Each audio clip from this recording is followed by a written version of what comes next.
ก็ถ้าจะเอาก็อาตมาก็วันอังคารที่เสาเก้าปุ่นวันอังคารที่เสาเก้าปุ่นเนาะอังคารที่เสาสองอาตมาก็ไม่ได้มาเตื้ออาตมาจะไปน้ำบ่อสาวาแฮะ ภาคนี้การงานก็ยังว่านะเนาะสถาญาติโยมการงานอันใด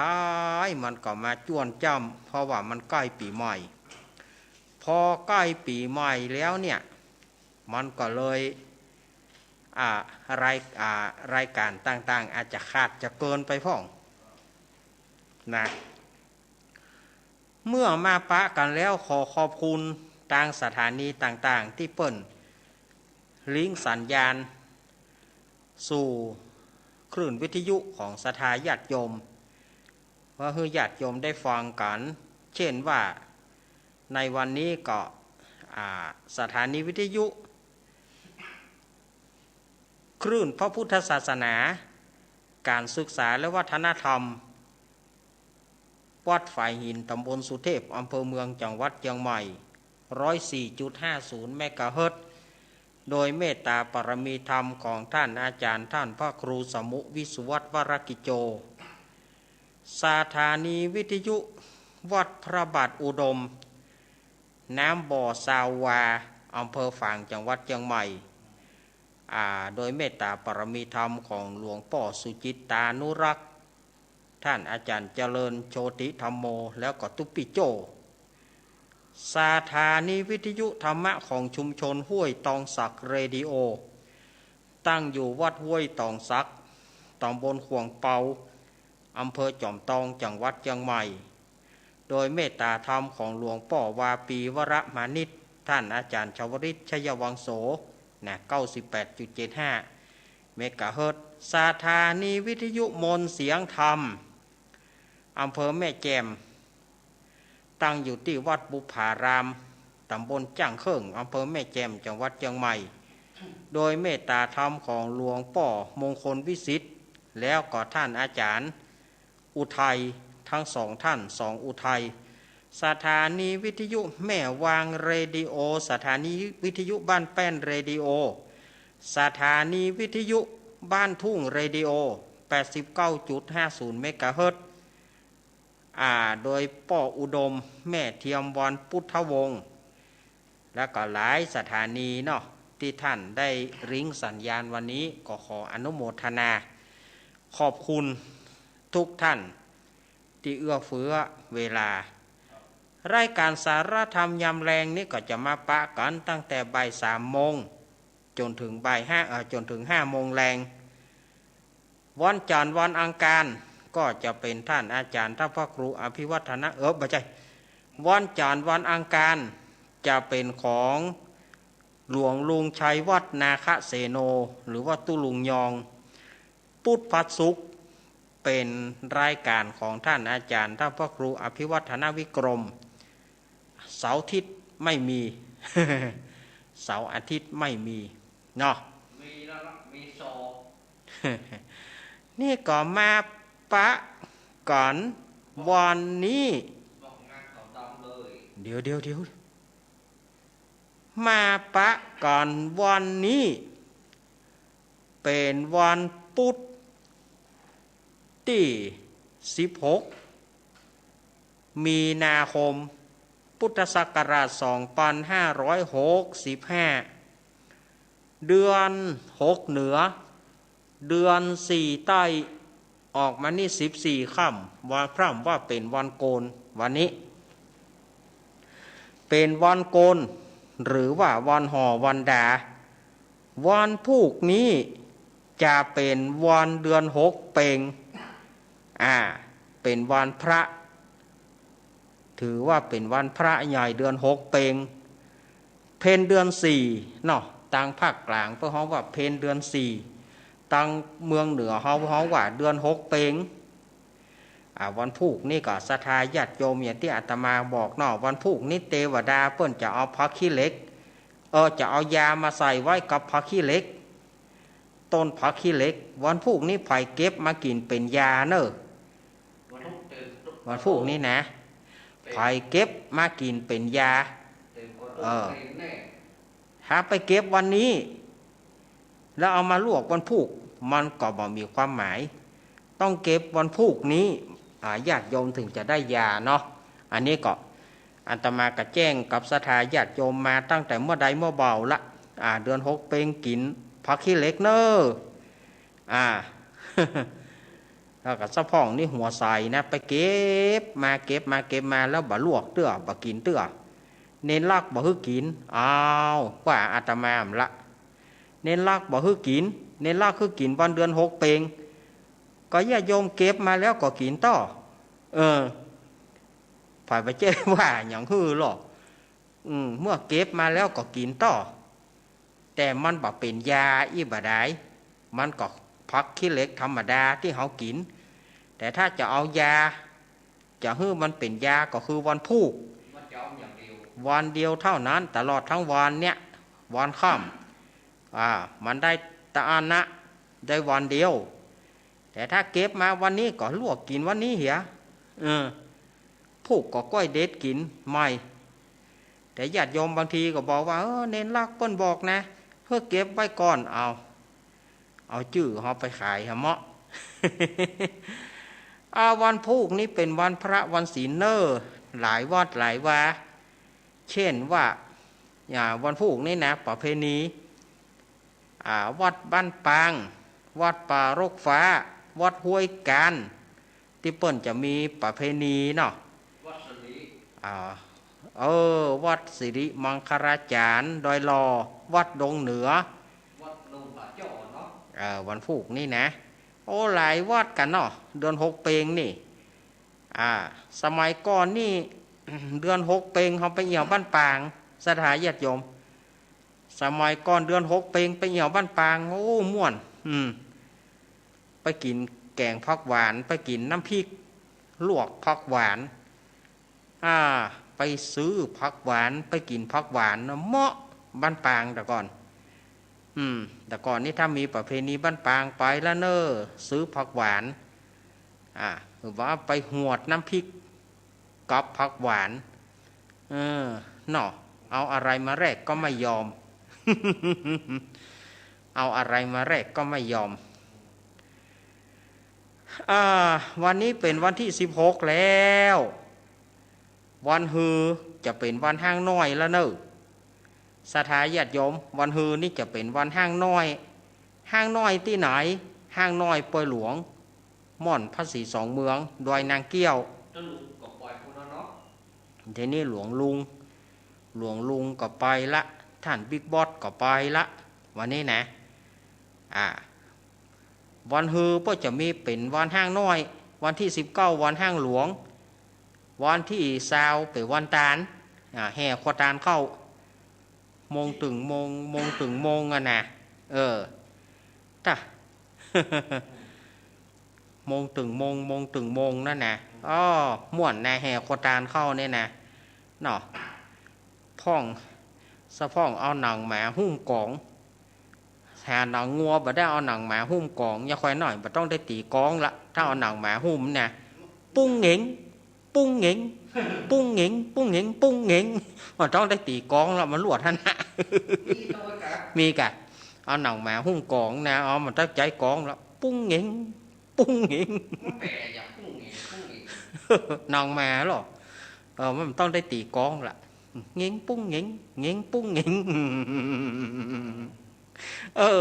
เนาะมาพูดอันนี้ก็วันเวลาก็โวยจากนี่เนาะจากดอยนางเกี้ยวได้2วันก็อำเภอฝางอำเภอฝางก็วัดน้ำบ่อสาวาเนอะ22 23อาตมาก็จะไปวันที่22ตรงวันอะไรครับ22ก็ซ้ำตรงวันการรายการของเฮาก็มุ่ยสลุยกุ้ยไป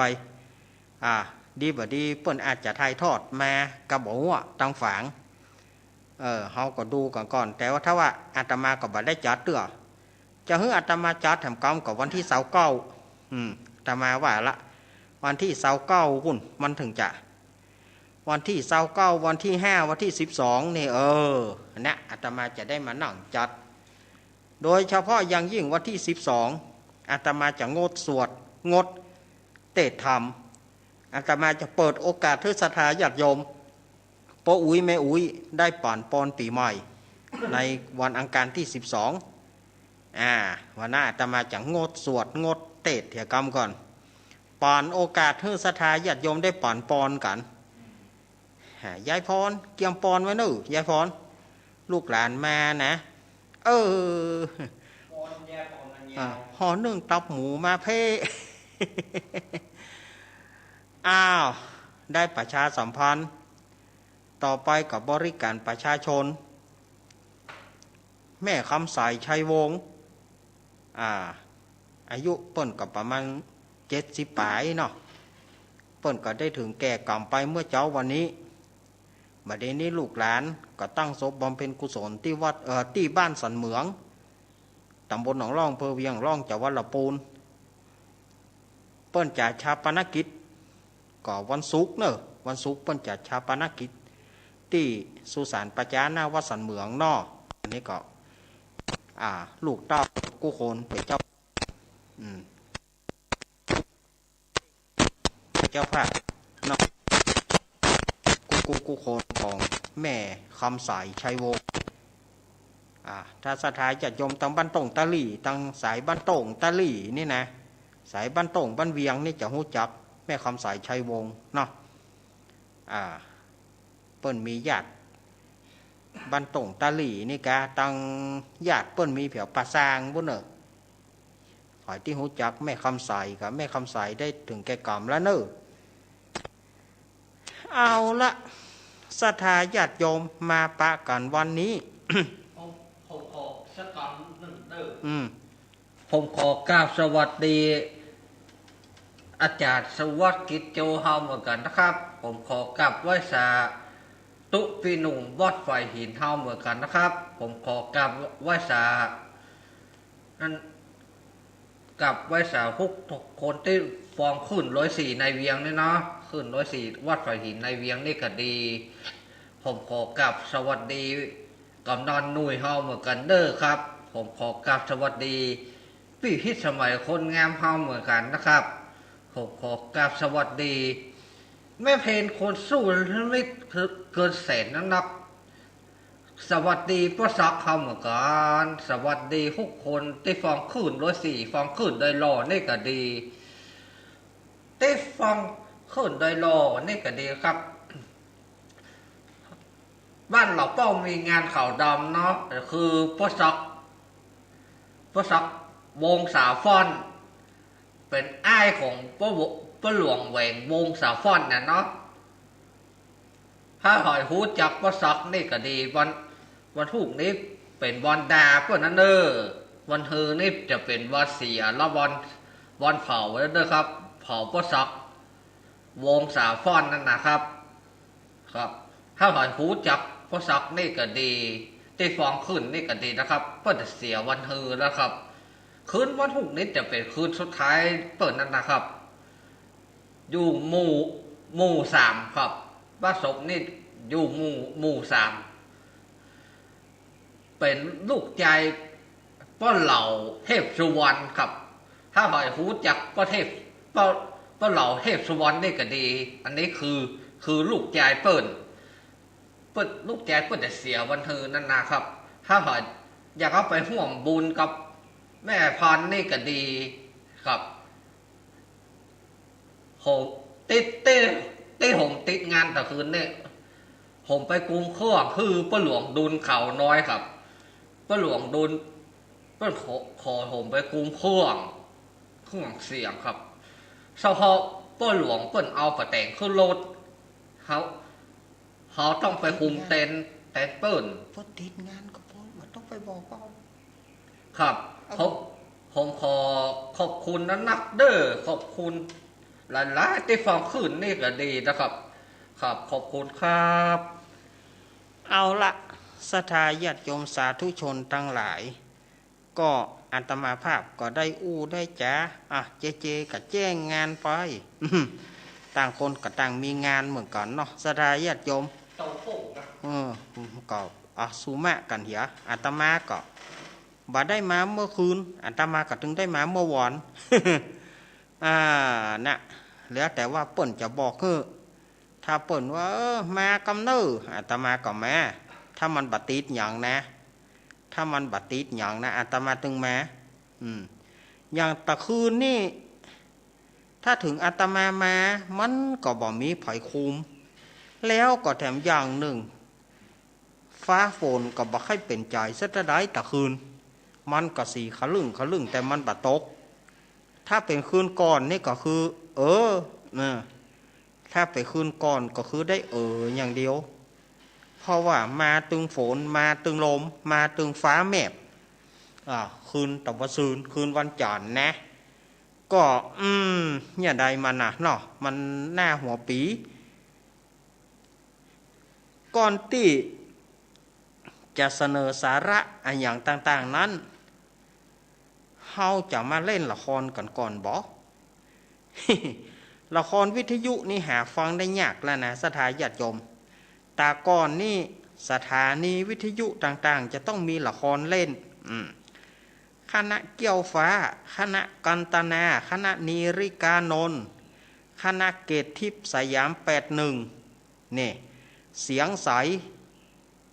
คณะเสียงใสคณะเสนีบุษปเกตนี่หลายคณะนะแต่ก่อนแต่บัดเดี๋ยวนี้มีสักคณะละหมดลึง เพราะว่าหัวหน้าคณะบางท่านก็ล่วงลับดับขันไปพระเอกละครกับบางท่านก็ล่วงลับดับขันไปมาห้องก็เท่าแล้วอีนะเปิ้นกับบาดจัดละเดี๋ยวนี้อาตมาก็นำเอาละครเพลงมาเล่นแต่ก่อนนี่สถานีวิทยุ AM จะต้องมีละครทุกสถานีแต่ก่อนนี่จะฟังละครกำเมืองกับศรีสมเพชรคณะบัวคำเชียงใหม่คณะสายธาราแต่ก่อนคณะหย่าบุญอย่างนี้เป็นคณะปื้นเมืองเอาแต่คณะศรีสมเพชรก็ม่วนนะแต่ก่อนเขาฟังละครเนาะวันนี้อาตมาภาพก็จะได้เจิญคณะลุงอ้ายและสหายมาเล่นละครเรื่องหยังเจิญไอ้ก้อนปากกับไอ้ก้อนได้เลยเนอะสวัสดีครับคุณผู้ฟังทุกท่านวันนี้คณะลุงอ้ายและสหายโดยการนำของนายก้อนทองรูปรอก้อนโบก้าสวัสดีครับไอ้ก้อนโบครับแหบแล้วบอกว่าให้กูดีนักสวัสดีครับไอ้ก้อนครับสวัสดีอีกะไอ้ก้อนกับปอสวัสดีไอ้ก้อนโบครับปอวันนี้ก็คณะลุงอ้ายและสหายครับสวัสดีป้าไอ้โวเฮาเหมือนกันนะครับเฮ้ยว่ะสวัสดีป้าไอ้โวเด้อป้าไอ้โวกินข้าวตอนก็ว่าอย่างจำมะม่วงไว้นี่ไงไอ้ก้อนเหรอไอ้ก้อนโวเหรอไอ้ก็ยังค่อยหน่อยเฮ้ยวันนี้นะก๋วยเตี๋ยวไปเอาก๋วยเตี๋ยวที่ไหนมาครับซื้อกะเดี๋ยวไอ้จันนี่ก่อนว่าไปเอางานเขาดอมปุ่นมาอีกว่าปล่อยไอ้นี่ก็ถือ5ตุกไว้ตุกเงาถือ5อนาถาขนาดรุ่นนี่เดี๋ยวกันคิงฟ้องทำอย่างไอ้ตัววันนี้คณะลุงอ้ายและสหายจะมาเล่นละครประกอบเพลงเรื่องโฮกำนันมันเป็นจะได้โฮกำนันเรื่องราวจะเป็นจะได้นั้นเชิญรับฟังได้ณบัดนี้ไปเอี่ยวบ้านป้อกำนันเปิ้นก็บ่ต้อนรับเพราะว่าเปิ้นมีลูกสาวแต่เปิ้นขางลูกสาวเปิ้นว่าจะยกลูกสาวให้นายร้อยโทที่กรุงเทพล่ะเปิ้นว่าไอ้เฮานี่ไผ่หัวดำหัวแดงแต่ก็ตื้อเท่านั้นที่จะครองโรคตื้อเท่านั้นที่จะครองโรค ครองโรคว่ะครองโลกอีกกันเนาะโรคก็โควิดเข้ามาแล้วโลกก็บ่เฮ้ยตื้อเท่านั้นที่จะครองโลกเฮาไปเอี่ยวดีกว่าเอี่ยวบ้านพ่อกำนันดีกว่า พ่อกำนันนั่งสูบบุหรี่บ่เฮ้ยอะไรละสวัสดีครับพ่อกำนันโอ้สวัสดีมีอย่างกันอ่ะฮะสูมาเนี่ยอย่างกันนะบอกก่อนก็จะไม่เอี่ยวหาลูกสาวพ่อกำนันนะบอกแล้วจะได้ว่าจะมาเอี่ยวถ้าจะมาเอี่ยวธรรมดาได้แต่ถ้าว่าจะมาเอี่ยวหาลูกสาวบ่ต้องมาลงเฮือนไปโฮพ่อกำนันอย่างอู้อย่างอี้เนี่ยก็อู้อย่างอี้กะมีอะไรเอาเปล่ามามีครับคือพ่อตัวเหียพ่องลูกสาวฉันน่ะมันบ่อู้หรอกไอ้คนบ่มีหัวนอนปลายตีนไอ้คนหากินไววันลูกสาวฉันน่ะตกลงกับนายร้อยโทที่กรุงเทพแล้วฉะนั้นหมู่เกรดเซดมาต้องมาเกรดที่จะเป็นลูกเคยฉันก็คือเกรดเอเกรดบีเกรดซีเกรดเซดมาต้องมาหูก่อเอาพ่อกำนันอย่างอ่านล่ำเหลือก็เนี่ยได้มันนายร้อยโทเหยอย่างอันสู่เขานี่หากินเอากองยาวแห่ขึ้นล่องโอ้จ้างฉันก็บาโซนนะเอาอันนั้นมันรถทีบไผกันแน่รถทีบผมมากับพ่อกำนันย้ายเนอะกำเดียวรถเก่งเปิ้นจะเข้ามานะรถเก่งนายร้อยโทเปิ้นจะเข้ามานะเอาไปอีลำเรือพ่อกำนันนี่นายร้อยโทจะบะหินจูดดีก่ะ ไปเจ๊ไปปะไอ้ไปไหนเฮ้ยก็เปิ้นบัดต้อนรับสักวันหนึ่งสักวันหนึ่งมันต้องเจอกับเฮาแน่พวกกำนันนี่นะ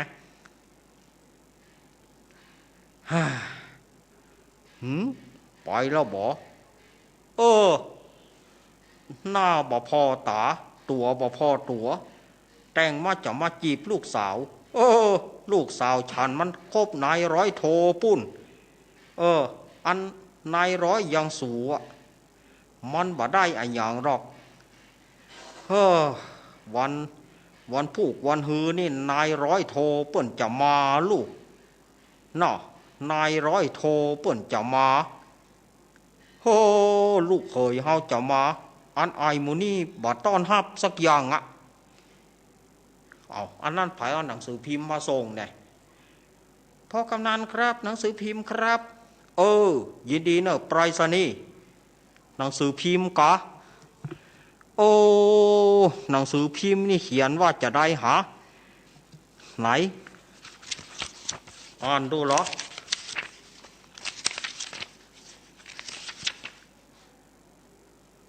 นายร้อยโทที่จีบลูกสาวพ่อกำนันนั้นเป็นนายร้อยปลอมนายร้อยปลอมปุถธรรมโมสั่งโค8 โค 9 โคเป็นว่ามันบัดใจนายร้อยแต่กูนี่บัดจ้างจะฮ้องเพลงอะไรอย่างละอันนั้นไผเข้าบ้านมาเนี่ยโทรรถถีบขล่างเนี่ยสวัสดีครับคุณพ่อแล้วเป็นไผนะมาฮ้องฉันว่าคุณพ่อนายร้อยไงฮะนายร้อย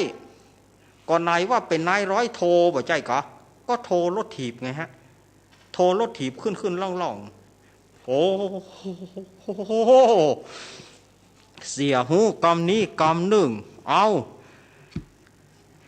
โหตกลงกับเปิ้นว่าบอก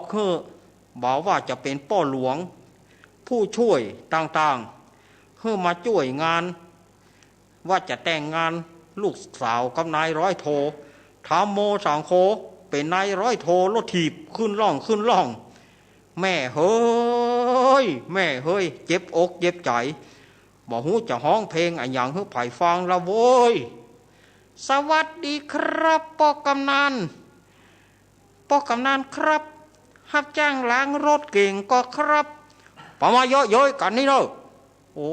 พ่อกำนันว่าดีว่าแต่บัดเดี๋ยวนี้ผมเขาตกงานนะผมเขาตกงานนะขอช่วยล้างรถเก่งให้กำเตอะBMX ก็บ่ได้ล้างบ่เฮ้ยเจ็บอกเจ็บใจเจ้นล้ำไปว่ากับอันนะพ่อกำนันเดี๋ยวเนาะอันไม่ไหนน้ำล้างตีนเขยน้ำล้างตีนเขยไม่ไหนพ่อกำนันถ้าโอ้เดี๋ยวพ่อกำนันจะเอาอันหยังพ่องครับพ่อกำนันจะไปเจิญพ่อหลวงกี่บ้านครับกูขอจะไปเยาะเย้ยกูเธอบอกเฮ้ยหาไรว่ากูจะมีดทากหน้าคนนี่มันจะติดข้อกี่ปีเหรอโอ้ยพ่อกำนันเฮ้ยนายร้อยโทรถถีบไอ้เจ๊ครับมาเฮามาโหฉลองพ่อกำนันได้ลูกเขยกันปะคิมิเอากล่องยาวมาตั้งเจ๊กล่องยาวมาตั้งเลยเอากล่องยาวตั้งเลยกับลูกพี่เอากล่องยาวมาหมู่เฮาช่วยกันโหฮือพ่อกำนันได้เหรอโอ้ยหมู่เฮาสะอกสะใจแท้ๆพ่อกำนันจะได้ลูกเขยเอาคิงตั้งกล่องยาวแล้วกะเจ๊ตั้งเรียบร้อยลูกพี่ตั้งกล่องยาวเรียบร้อยเอาโหปะโห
พอสุขสันต์วันได้ลูกเขยเนอะพ่อกำนันเนอะพายุทั้งหน้าเอามีดมานี่กำเหรอพ่อกำนันจะเอาหยังถากหน้าคนนะพอมันจะติดคอกกี่ปีพอมัน นายร้อยเฮ้อกูจะได้กี่ปีเพราะมันติดไปหรอนายร้อยโทนายร้อยโทเผยว่าโทแล้วถีบขึ้นหล่องขึ้นหล่อง สะใจแต่บอกปากปีจอตั้งหลายกูจะมีดไล่คอสูนน้ำมันเด้อ นะเลือกตามแรกจังได้แจกก้นปูดเนอะพ่อกำนันเนอะหูแล้วบรมาสอนกู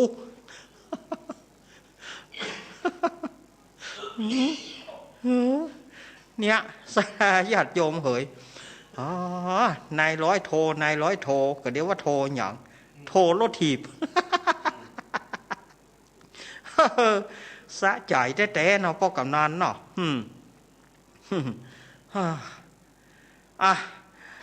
ครับทีมงานละครเรื่องโฮกำนันจบลงไปเป็นละครสั้นประกอบเพลงโอ้ย โดยทีมงานลุงอ้ายและสหาย ผู้ร่วมงานก็มีลุงอ้ายโวไป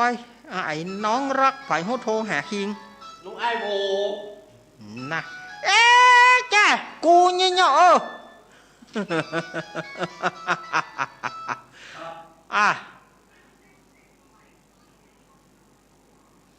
นี่ก็เล่นกันเอาม่วนๆมาได้เนอะสถาญาติโยมบ่ต้องสวัสดีครับไอ้ก้อนโบว้าบุจะทีมงานของเรามีลุงอ้ายขายเป็ดนายก้อนทองอุ้ยหนานถาก้อนทองก้อนโบไอ้40,000ลุงหนานถาไอ้40,000นะได้การแสดงของจากการแสดงของคณะลุงอ้ายและสหายได้จบลงขอคุณผู้ฟังก็ปะกันในรอบใหม่ในละครเรื่องใหม่ของเราต่อไปซึ่งคณะเกตทิพย์จะได้นำเสนอเพื่อความบันเทิงเป็นประจำในเวลาได้ความทางสถานีเดียวกันนี้ก่อนจากกันขอให้ผู้ฟังทุกท่านจงโชคดีมีความสุขสวัสดีครับทวางเนี่ยไปแล้วนี่จ้างคนไปแล้วกะไอ้ก้อนนี่ก็ยุ่งแต่หาหน้ากันนี่เขาอย่างใดฮะถ้าเขาบอกหาหน้ากันถามหากันบอกให้ไอ้ก้อนมาเนอะแน่บานายนี่นะแผ่นมันเนียนให้ไอ้ก้อนมาหาผมก็เนอะผมงอมก็เปิ่นมาเคียวเปิ่นมันก็น่าจับมึงกันนั่นเนาะเอาละสถาญาติโยมสาธุชนทั้งหลายช่วงละครหมดไปช่วงต่อไปเป็นช่วงเล่านะไหนๆใกล้ปีใหม่แล้วหรอวันนั้นโยมแม่เปิ้นก็ว่าเนนเล่าเป็นบล็อกเป็นแบ็คเล่าก็เล่าบะจบนะเปิ้นว่านะแม่อย่างก็ในตังดอยสะเก็ดหรือว่าตังใดนี่แหละวันนั้นน่ะเปิ้นว่าเล่าเนี่ยบ่เล่าแต่เล่าเป็นบล็อกเป็นแบ็คเล่าไปเกิงกลางอ่านว่าเฮาก็ลืมกึดใจไปกะแม่วันนั้นเฮาเล่าไปมันเล่าบ่เสี่ยงกะแม่เปิ้นก็ว่าบ่เสี่ยงอ้าวเนาะเทศกาลปีใหม่เมืองตามแต่ก่อนนี่เฮาเอาควบคู่กันกับวันขึ้นปีใหม่ของไทยก็คือเดือนเมษายนสมัยก่อนวันขึ้นปีใหม่ก็คือเดือนเมษายนนั่นนะ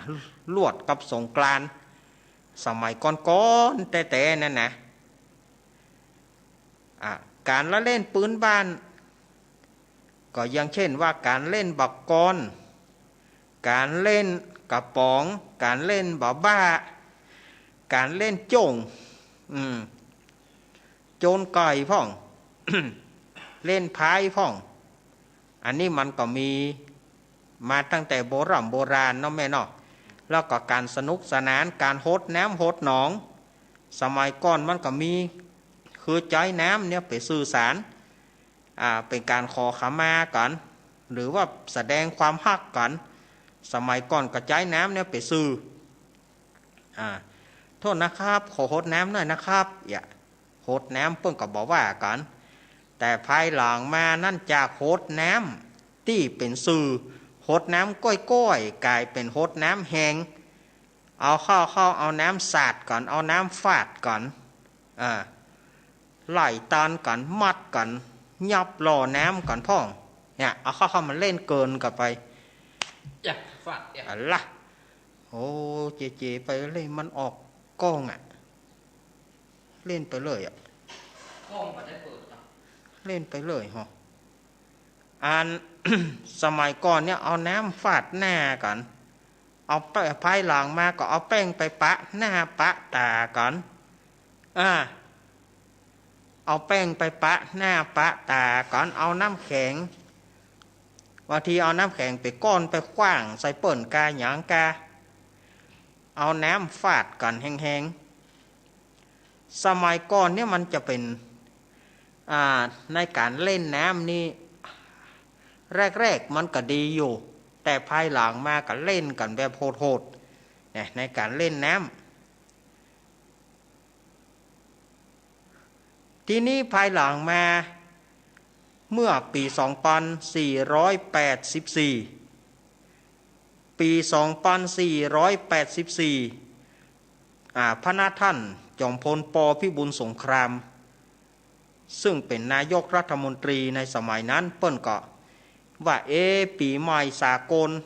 ทั่วโลกเปิ้นเป็นวันที่1 มกราคมเหลือกับประเทศไทยที่นี่ก็เลยย้ายปีขึ้นพศหรือว่าวันขึ้นปีใหม่เนี่ยมาให้มันตันกับโลกก็คือวันที่1 มกราคมเริ่มตั้งแต่2484เป็นต้นมาฉะนั้นเราจึงมีปีใหม่กับ2 เตื้อเรามีปีใหม่กับ2 เตื้อตั้งแต่2484ขึ้นมาจนถึงณปัจจุบันนี้แต่ก่อนมาเรากับปีใหม่เตื้อเดียวนั่นนะ ก็คือปีใหม่ลวดสงกรานต์นั่นนะปีใหม่ไทยปีใหม่เมืองก็คือปีขึ้นปีใหม่เหมือนกันแต่หลังจาก2484พระนาท่านจอมพลป.พิบูลสงครามก็เปลี่ยนเอาเป็นวันขึ้นปีใหม่เป็นวันที่1 มกรามันเฮาก็เลยมีปีใหม่กับ2 หนตั้งแต่นั้นไปต้นมาก็เลยเป็นปีใหม่2 หนปีใหม่2 เตื้อแต่ปีใหม่ปื้นเมืองเนี่ยเฮามันมีกิจกรรมหลายอย่างกิจกรรมหลายอย่างอันอย่าง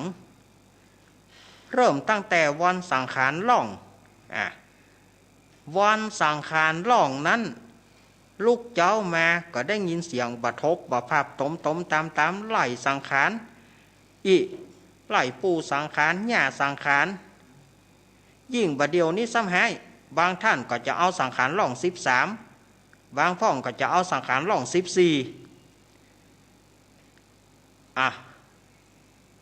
เอาก่อให้ปูสังขารไป13หญ้าสังขารไป14เหรอสะพ่องก็ว่า15เป็นวันเน่าถ้าตามโบราณเฮาก็คือ14วันเน่าแต่ถ้าฝ่ายเจ้า15ก็ได้อาตมาว่ามันดีเหมือนกันนะอาตมาว่ามันดีจะเอาวันเน่ากี่วันก็ได้ของกินมันบ่ได้มันบ่ได้หนักวันเดียวตู้เจ้าพระนายจะฉันบัตานอาตมาว่าเอาวันเน่า2 วันก็ได้เหรอศรัทธาญาติโยมพ่องจะเอาวันเน่าไปวันที่15ก็ได้แต่ในโบราณจริงๆก็คือวันเน่าเนี่ย14ผายาวัน15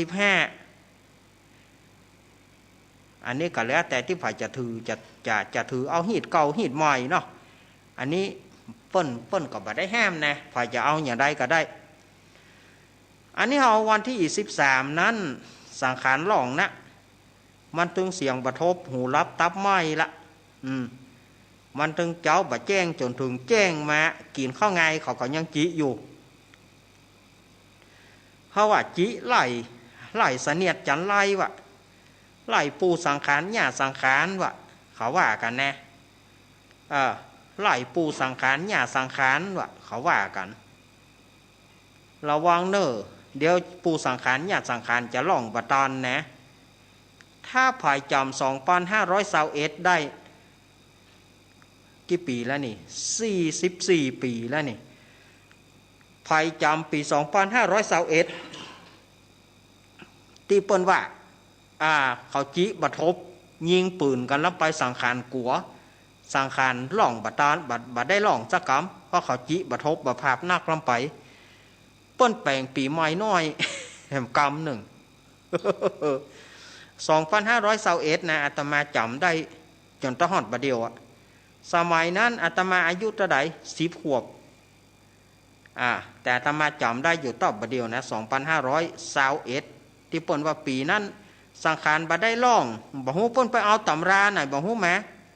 ตู้เจ้าเปิ้นบอกสังขารบ่ได้ล่องเด้อญาติโยม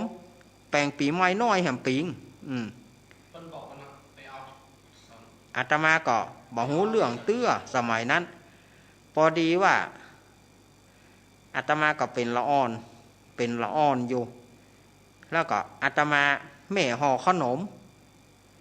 อาตมาก็แปลกใจนะปกติถ้าป้นปีใหม่ไปแม่จะบ่ห่อขนมแต่อาตมาก็มาแปลกใจว่านั่นน่ะแม่มานั่งห่อขนมอาตมาก็เลยถามแม่ว่าแม่ห่อขนมยังหยังเปิ้นจะแปลงปีใหม่น้อยแปลงปีใหม่น้อยอย่างใดสังขารบ่ได้ล่องเขาจิบะทบยิงปืนกันนักลำไปแล้วก็สังขารเปิ้นบ่ได้ล่องเปิ้นเฮาแปลงปีใหม่น้อยเปิ้นไปเอาจากที่ไหนมาก็บ่ฮู้นะอาตมาก็บ่ฮู้มันเฮาก็เป็นละอ่อนเฮาก็บ่ให้ฮู้แต่แต่เปิ้นไปเอาที่ไหนถามว่าแม่ไปฮู้ไหนมาตู้เจ้าเปิ้นบอกสมัยนั้น40 กว่าปีละเปิ้นแปลงปีใหม่น้อยสังขารหล่องเขาจิบะทบบะภาพกันนักลำไปแล้วก็เปิ้นก็จะมีกิจกรรมตำข้าวกาหยังกาเกียมข้าวแคบข้าวแตนเกียมข้าวแคบข้าวแตนทอดข้าวต้มขนมบะเตื้อขนมนี่ห่อวันพุกก่อนห่อวันเน่าพุ่นวันนี้ก็เกียมแหละทอดข้าวแคบทอดข้าวแตนหิงข้าวควบกันเพิ่นก็ก็เกียมกันเนอะอันเพิ่นน่ะก็โหดน้ำกันกะบ่าวก็เอียวฝ่ายป้อเฮือนก็เอียวกินน้ำขาวก็ไปโตยส่วนที่บ่ได้ไปก็เกียมบ่เป้าบ่ลานพ่องก็เกี่ยวหญ้าไว้พอบ่ได้เอางัวไปล่ามหลายวันนั่นหรอกจะบ่ได้เอางัวไปล่ามเพราะว่าปีใหม่เอางัวไปล่ามแล้วก็จะบ่มีไผพ่อมันบ่เอาไปล่ามงัวเพื่อมันกินหญ้าที่บ้านนะเกี่ยวหญ้าไว้นะสมัยก่อนเกี่ยวหญ้าเอาไว้ให้งัวให้ควายบ่ได้เอางัวควายไปล่าม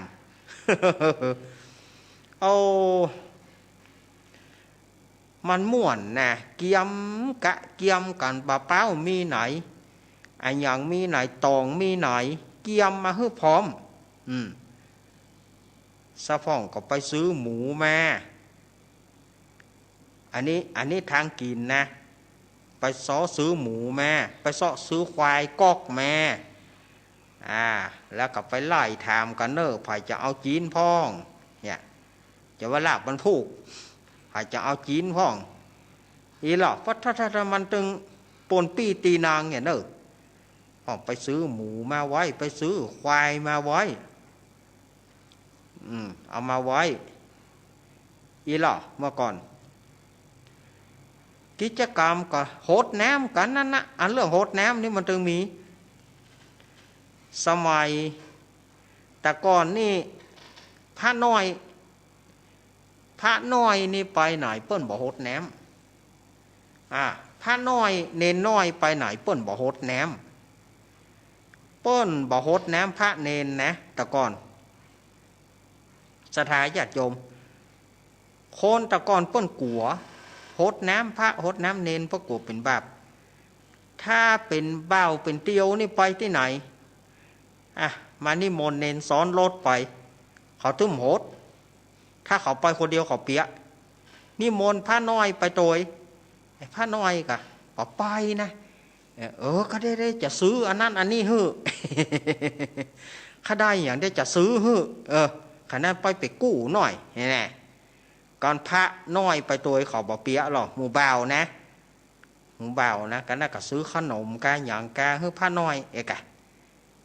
เดี๋ยวปนเกิดได้เอาพระไปฮับตาลอันนี้นี่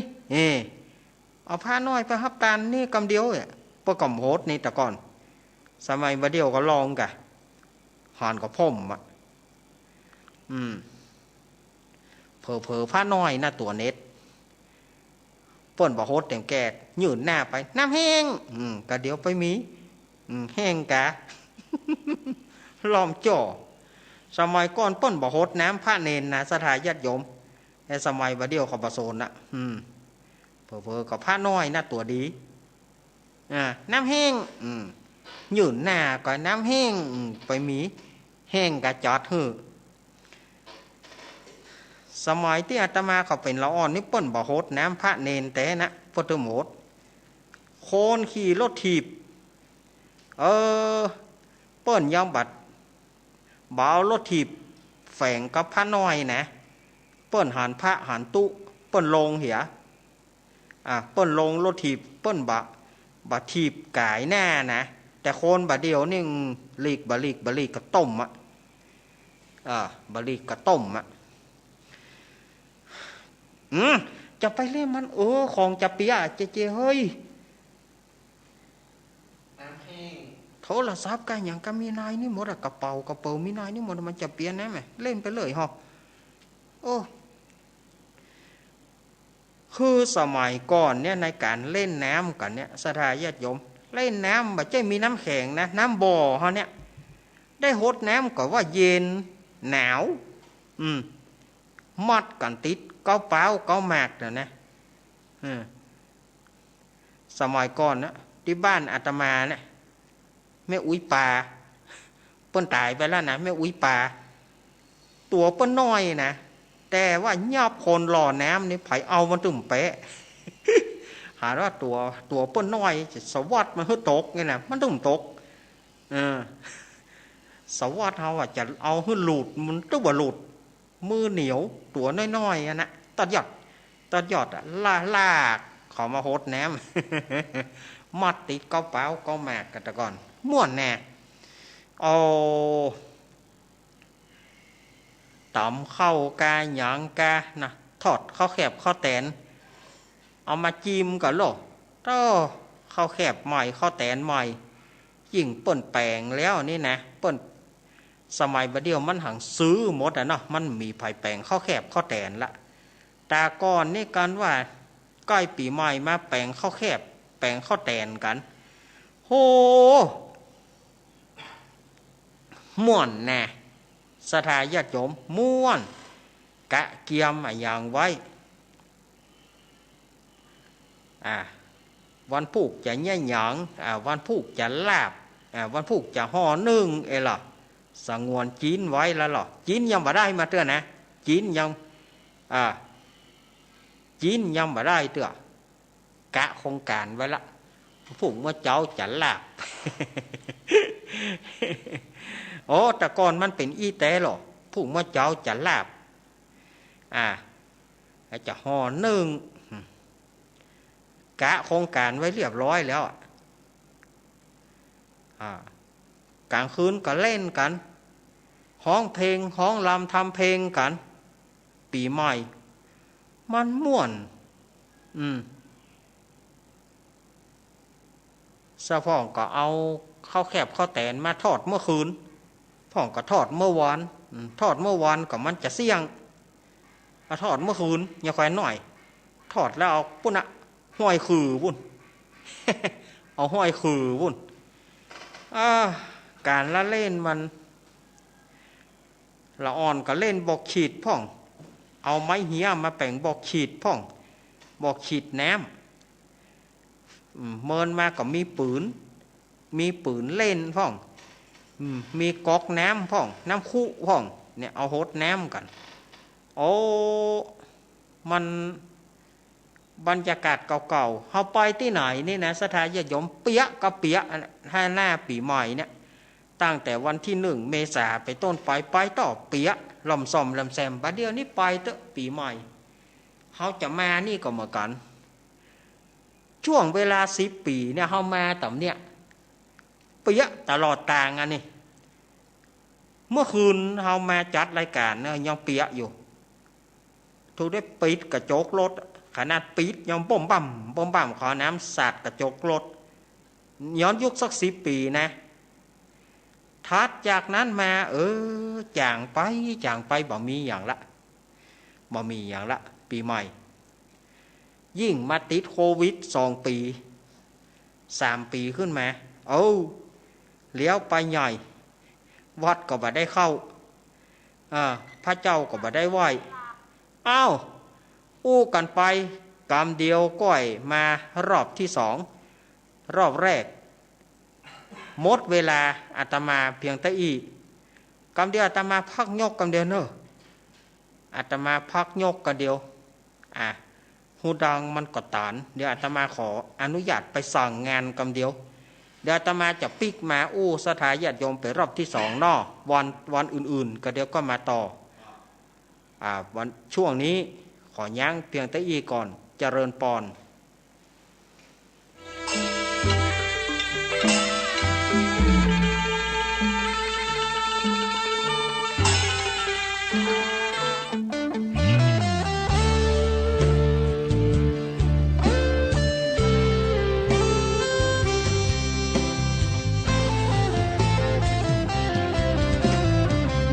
เจ้ามามือเปล่าจะเอาอะไรเมื่อตอนเจ้าไปเจ้าก็ไปมือเปล่าเช่นกันชื่อเสียงหยดลาบหากเอาไปไม่ได้สักอันแล้วใหญ่ยื้อแย่งแข่งขันกอบโกยกันฆ่าฟันตัดรอนเงินทองตามส่งแค่โรงพยาบาลญาติมิตรวงวานลูกหลานส่งแค่เชิงตะกอนจะมีใครเล่าอยู่กับเรานอนเฝ้ากองฟอนวางดอกไม้จันทร์แล้วจรกลับไปนอนบ้านใครบ้านมันใหญ่ขับฟ้า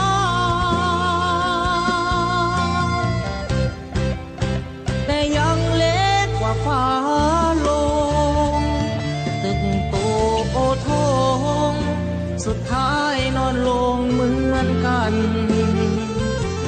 ไปไม่กลับหลับไม่ตื่นฟื้นไม่มีวันชีวิตหลังความตายนั้นนรกสวรรค์ยังรอบาปบุญดีชั่วติดตัวเมื่อตา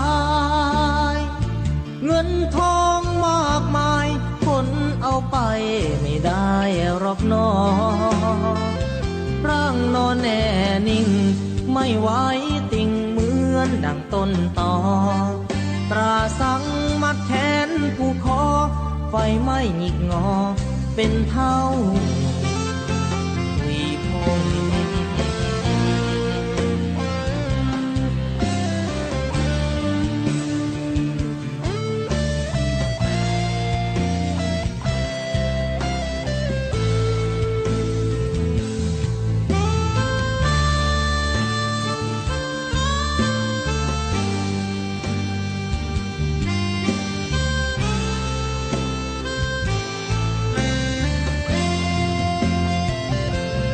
ใหญ่ขับฟ้า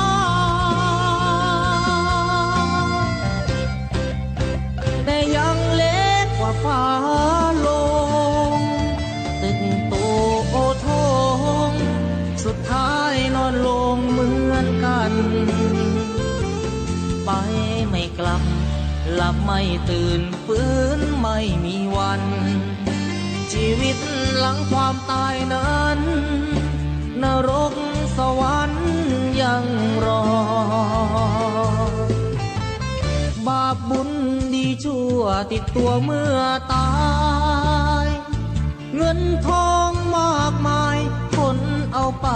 ไม่ได้หรอกนอร่างนอนแน่นิ่ง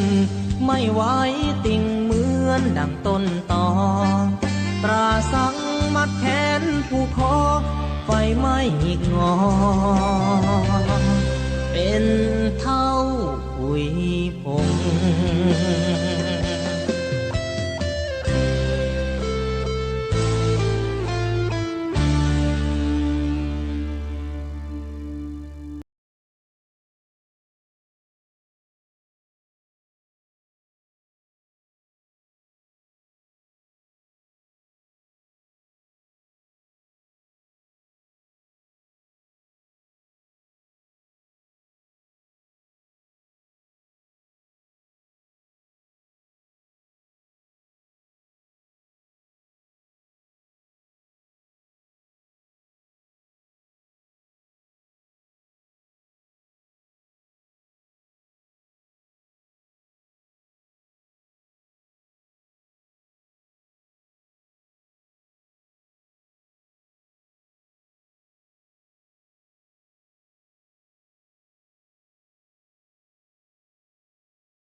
เอาละศรัทธาญาติโยมสาธุชนทั้งหลาย มาปะกันในช่วงที่สองของรายการสารธรรมยามแลงวันนี้อาตมาภาพก็มาตกมาแทนครูบาอาจารย์มาตกมาแทนเปิ้นเนอในการอู้การจามันก็อาจจะบ่ค่อยมีสาระอันอย่างซะต่อใด ก็มันตึกเต็มแก่กับเล่าอันนั้นอันนี้ไปมันตึกเต็มแก่ก็เอาละครเล่นไป อย่างเนาะสไตล์ของอาตมามันจะเป็นอย่างเงี้ยสไตล์ของอาตมาจะเล่นง่ายๆอู้ง่ายๆภาษากำเมืองแต่ละกำเนาะเอามาอู้กันเอาละเพื่อบ่ฮื้อเป็นการเสียเวลามาปากันช่วงที่สองก็เล่ากันต่อเลยต่อไปเปิ้นฮ้องว่าวันเน่าหรือว่าวันกะวันเกียมวันห่อวันดาวันเน่านี้ ต่างภาคกลางเปิ้นบอกว่าคนเหนือเฮาเนี่ยใช้ภาษาที่ผิดใช้ภาษาที่บ่สุภาพคนภาคเหนือนี่พูดอะไรไม่รู้วันเน่ามันไม่มีมันต้องเป็นวันเนาเนี่ยทางภาคกลางเปิ้นแย้งมานะทางภาคเหนือนี่พูดไม่สุภาพวันเน่ามันเน่าได้ยังไงมันไม่ใช่มันเป็นวันเนาวันเนาก็หมายถึงวันครอบครัววันอยู่กันพร้อมหน้า ไม่ใช่เน่าคนเหนือนี่เพี้ยนทางภาคกลางเปิ้นก็ว่าให้คนเหนือเฮาแต่แท้ที่จริงแล้วเนี่ย คนเหนือเฮาบ่ได้เพี้ยนกำเหนือเฮาบ่ได้ผิดนะกำเหนือเฮาบ่ได้ผิดกำเหนือเฮาว่าถูกวันเน่า มันเน่าได้จะได้แต่ก่อนแต่เนี่ยเปิ้นเฮาว่าวันผีหัวเน่านะสดายญาติโยมคนเหนือเฮานี่บ่ได้อู้ผิดคนเหนือเฮานี่บ่ได้เพี้ยนภาษาของเมืองเหนือเฮาบ่ได้ผิดได้เพี้ยนภาษาเหนือเฮาบ่ได้วิบัติภาษาเหนือเฮาเป็นภาษาที่ถูกคำอู้ของเมืองเหนือเฮานี่ถูกเดิมทีเรียกว่าวันผีหัวเน่าเพราะว่าเปิ้นเล่ากันว่ามีเป็ดตัวหนึ่งมีผีเพศตัวหนึ่ง ผีเพศตัวนี้อาจจะตายถูกตัดคอหรือว่าอาจจะเป็นนักโทษอาจจะเป็นนักโทษโดนอาทยาของพญาเจ้าเมืองสั่งตัดคอกะว่าจะได้เฮาเปิ้นก็บ่บอกนะเปิ้นก็บ่ได้แจ้งไว้แต่เปิ้นว่าผีเพศตัวเนี้ยได้กำหัวไปตัว เพราะว่าไปไหนก็ตือหัวไปตัวกำหัวไปตัวจนถึงว่าเมินเข้าเนี่ยผู้ผีเพศตัวนี้เมื่อยังมีชีวิตอยู่มีเมีย2 คน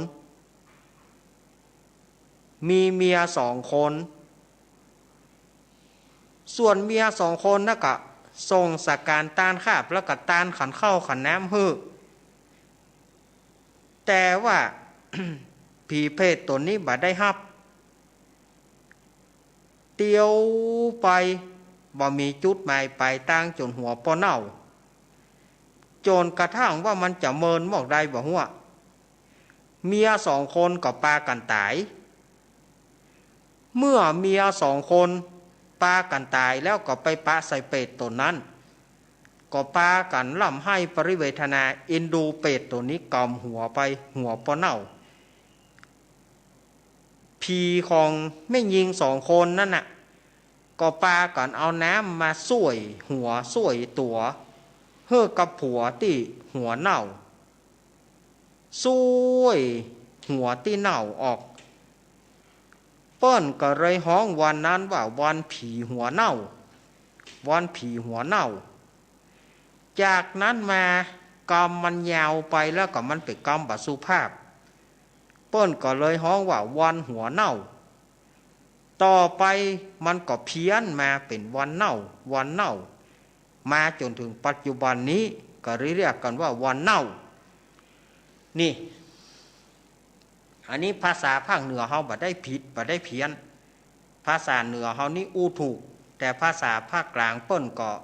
ว่าคนเหนือเฮานี่มันอู้บ่ถูกมันต้องเป็นวันเนาวันเนาคือวันอยู่กันพร้อมหน้ากินขนมกินอะไรทำขนมอะไรกินด้วยกันวันครอบครัวแอปเปิ้ลก็เลยแปลว่าเป็นวันเนา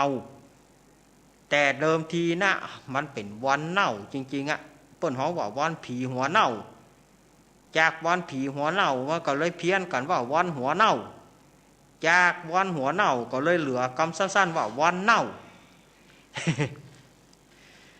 วันเน่านี้ลูกเจ้าแม่อย่างที่ว่านั้นนะบ้านไหนที่เปิ้นซื้อหมูมาซุมกันเปิ้นซื้อหมูมาซุมกันกับนะไปเอาจิ้นหมูไปเอาจิ้นหมูมาที่เปิ้นเนี่ยควายก็ไปเอาจิ้นควายมาเอกะตามที่เขาจองไว้นะเปิ้นมีการสร้างไว้หรอมีการจดไว้จองไว้จองจิ้นหมูตะใดจิ้นควายตะใดอีนะโอ้ม่วนนะสถาญาติโยมแจ้งมากินลาบกันนะ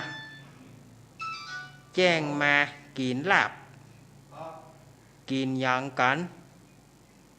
โอ้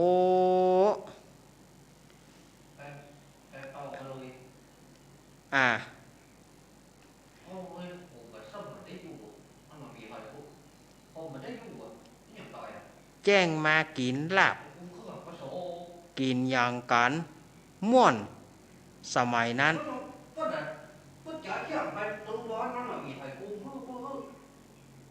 กินลาบกินอย่างกันกินน้ำขาวกันไปตัวแล้วก็ไม่การห่อขนมห่อขนมห่อ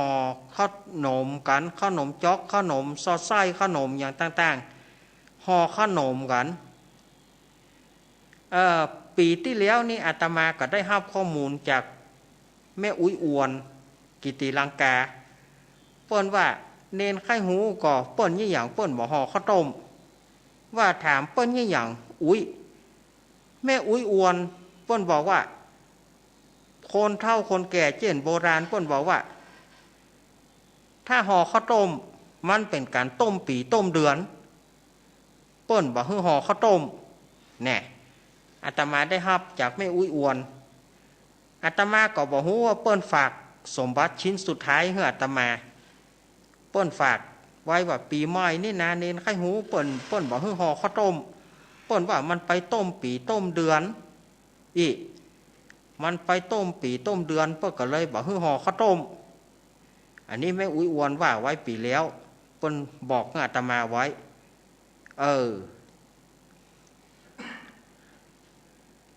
เปิ้นก็มีการห่อขนมข้าวต้มกันห่อนึ่งบ่าวก็ไปเอี่ยวสาวกันเนาะบ่าวเอี่ยวสาวนี่มันต้องบทม่วนแต่ๆปีใหม่เอาสะล้อเหียเอาหัวลีลมเหียเป่าไปมีน้ำดื่มน้ำส้มน้ำหวานก็เอาสู้กันกินมีอย่างก็สู้กันกินแหละไปแล้วบอกก็เต้าห่อนึ่งสุกละน้อยอยู่กันเนอห่อนึ่งสุกละบ่ขนมสุกละบ่เข้าลอกไอ้ก้อนจักกะลุยเข้าลอกไอ้ก้อนพอดีเข้าลอกไอ้ก้อนละบ่ต้องปีกละได้กินข้าวต้มขนมได้กินห่อนึ่งโตย มันม่วนนะชาตาญาติโยมเอ๋ยโอ้วันห่อวันดามันม่วนวันอย่างมันก็ม่วนในวันปีใหม่เรียบร้อยแล้วก็เอาคนเฒ่าก็ให้อวดฝีมือแม่บ้านเนาะคนเฒ่านะคนเฒ่าป้าใจนะอวดฝีมือแม่บ้านเนี่ยนั่นห่อขนมถ้าจะเบาหวาน ของเฮาก่อยหวานไปก้ามหูนะหญ้านั่นห่อโตดหญ้านั่นทั้งนั้นนะโตดคนเท่าไม่ยิงทั้งนั้นมันใส่น้ำอ้อยนะมันจะหวานบ่หวานบ่หูก็ใส่น้ำอ้อยบ่หวานก็มันหูไปก็อุ้ยเนาะมันใส่น้ำอ้อยไม่หวานบ่หวานมันจ้างอู้อ่ะคือแต่งจะเอียงฝีมือเอียงฝีมือแม่บ้านกันนั่นนะอวดฝีมือแม่บ้านกันนั่นนะเรื่องมันขนมมันน้ำตาลปี๊บมันไถ่น้อยไปกะเนี่ยก็ไม่น้อยเนี่ยก็ขนมอย่างเดียวกันนะไม่น้อยอย่างเนาะเอามาอวดกันล่ะจิ้มข้าวแคบเนี่ยข้าวแคบมันเหมาะนะหญ้านั่นหิงเหมาะหญ้านั่นจืนข้าวแตนเหมาะเฮ้ยล่ะเบิกกับพ่องกับคนแก่นั่นคนแก่นั่นทอดข้าวแตนคนแก่นั่นหิงข้าวควบหิงข้าวควบก็มันแตกก็เหรอว่ากันไปแล้วก็ไปเซาะกินหลับคั่วกะหยางกาเนี่ยแต่ก่อนเนาะเอาแก้มน้ำขาวไปตัวกินน้ำขาวไปตัวเอี่ยวกับไปตัวมันม่วนบอกบ่ถูกสมัยนั้นโอ้ฮันดีกับไปหล่อแหนมอยู่ดีอยู่ได้ข้าคือเปิดโฮดแหนมไปหล่อแหนมโดนเปียอยู่ค่อยไปหล่อแหนมโดนละอ่อนจัดเฮ้อเปียม่วนนาสถาญาติโยมม่วนเมื่อก่อนโฝนอ้อยหน่อยนะบดมืดหน่อยสม่วนเอี่ยวอื่นกันเหนืออื่นกันใต้น่ะเมื่อคืนกันไล่โฮดน้ำกันวันต่อไปเป็นวันพญาวันวันพญาวันนี้ก็ตอนเจ้าก็เอาจ่อเอาตุงไปปักเจดีย์ชายจ่อเอาตุงไปปักเจดีย์ชายแล้วก็ล้วงไฟไปตู้เจ้าปก็สวดมนต์เฮ้ออยู่ดีมีสุขนี่ล่ะบางวัดบางวาพวกก็ฟังธรรมเมื่อเจ้านะบางวัดบางวาก็ก่อยฟังธรรมตอนบ่ายเอาทำอันนี้ส่งปีใหม่ฟังธรรมอันนี้ส่งปีใหม่ตอนบ่ายเอาแล้วก็ลวดดำหัวตู้เจ้าพระนายพระสงฆ์องค์เจ้าแอบน้ำพระพุทธรูปส่งน้ำพระพุทธรูปพระธาตุพระบาทเจ้าเจดีย์ไม้สลีมหาโพธิตานขันเข้าคนเฒ่าคนแก่ก็ต้มขนมบะหลอดบะผางนี่บะเต้าบะแตงแต่ก่อนนี่ไผมีอุ้ยนี่ไปขยมอุ้ยนี่ม่วนเนอลู่กันนะลู่กัน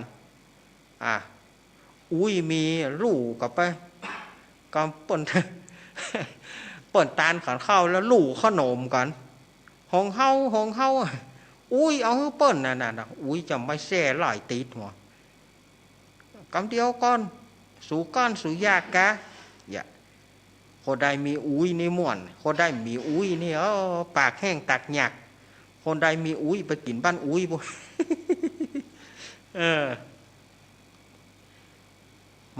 มันม่วนไปอีหรอก่อนอาตมาเป็นละอ่อนอาตมาบอกหูเรื่องอย่างเงี้ยหรอโปะอุ้ยบ้านข้างบ้านอาตมานะขอบุญนะไปขอบุญก็อุ้ยเอาบุญมาเฮ้อเปิ้นนะเปิ้นกำจ้างเนี่ยได้เนาะเปิ้นก็บอกหูว่าใจเนี่ยได้เปิ้นก็เอายิบขนมข้าวสะจอมสาเฮ้อเอาบุญไปไทยขนมเฮาน้ำหูอุ้ยเอาขนมได้บุญน่ะอุ้ยเอาบุญเฮ้อเอาบุญเฮ้อแต่ก่อนอุ้ยถาแต่ก่อนไปอยู่ตัวเปิ่นกันนี่ก็อุ้ยเอาบุญโอ้โหตายไปได้เป็นหมูกี่ปีอุ้ยเอาบุญแม่เปิ่นก็เริ่มจ้างเนี่ยได้เอาขนมนะไทยขนมเฮาตะกี้นั่นนะเอาจอมเฮ้อเฮาเอาไปบุญเป็นละอ่อนก็บอกฮู้แท้บอกฮู้ว่าเนาะบุญใครหารบุญไปตัวมันเป็นอย่างใดพวกก็ละขนมจอมขนมเฮานะหมูไทยขนมเฮาตะกี้ มันก็จะเป็นอย่างนี้มันการขันเข้าเฮ้อตานขันเข้าตานขันน้ำตานอย่างต่างๆม่วนนะแต่ก่อนแต่บ้านอาตมาเขานี่ม่วนการละเล่นต่างๆก็ยังมีขว้างกระปองกาหยังกาเล่นอีโจ่งอะไรอย่างก็มันต้องมีปีใหม่มันต้องมีตลอดตีกันพ่อง อันตีกันนี่มันต้องมีหรอกเมาเหล้าแต่แกตีกันหายแล้วไปขอโทษกันเหียมันก็จะเอาเรื่องเอาราวกันแล้วแต่ก่อนตีกันเหียมันก็ไปแถมอย่างอันนี้วันพญาวันเนอะวันต่อไปวันปากปีนี่ต่างบ้านอาตมาภาพเมื่อเจ้ามาเปิ้นจะปู่จาเข้ารถเคาะเปิ้นเอาเสื้อเอาผ้าไปจุกันไว้แล้วตู้เจ้าเปิ้นจะว่ากำปัดเคาะปัดแหนมเมื่อตู้เจ้าเปิ้นว่ากำปัดเคาะปัดแหนมแล้วประกอบจะมีการข่วมตึงสะตวงข่วมตึงสะหลุงเรียบร้อยแล้วพระผายน้ำมนต์เอาปอนเหียก็เอาเสื้อผ้าผายปิกป้านปิกจองไปวันที่16นั้นเปิ้นว่าให้กินแกงบะหนุนเพื่อโจกหนุนบุญช่วยเพื่อโจกหนุนบุญช่วยแล้วก็เปิ้นก็ไปปู่จาบ้านเปิ้นสานตะเลวไว้มีข้าวต้มขนมข้าวแคบข้าวแตนเอาไปจุกันที่ศาลากลางบ้านหรือว่าที่ใจบ้านเพื่อก็มีการสวดมนต์ใจบ้านเตะทำใจยสังกะหะเตะทำที่ใจบ้านเลี้ยวเปิ้นก็จะ